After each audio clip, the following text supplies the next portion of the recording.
नमस्कार। बलाती बला महाशक्तिपीठ ये सिर्फ एक मंदिर का नाम नहीं है, ये तो एक जीती जागती आध्यात्मिक विरासत है। तो आज चलिए इसी विरासत की गहराइयों में उतरते हैं और समझने की कोशिश करते हैं कि ये पवित्र स्थान आज भी हमें क्या सिखा सकता है।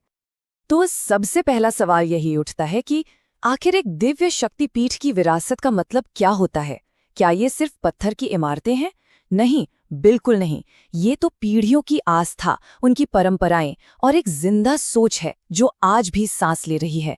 चलिए इसी को और करीब से जानते हैं।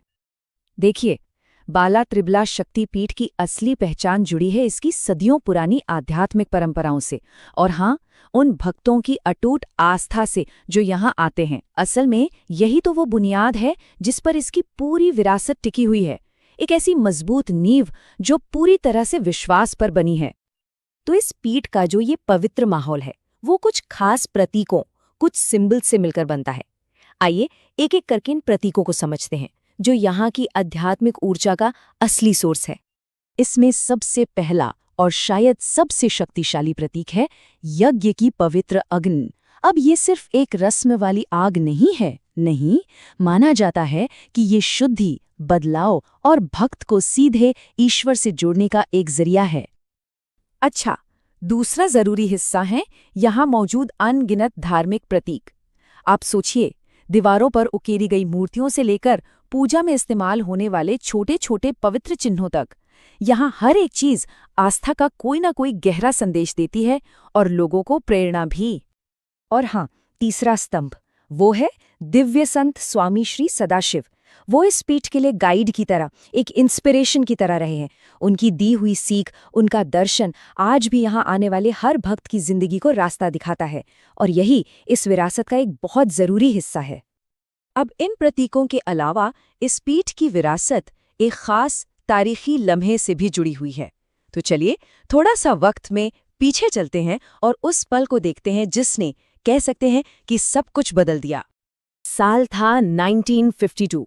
ये सिर्फ एक साल नहीं है, बल्कि इस पीठ के आज के इतिहास का सबसे बड़ा मील का पत्थर है। यही वो साल था जब इसकी नींव रखी गई और इसे वो रूप मिला जो हम आज देखते हैं। और जानते हैं खास बात क्या थी?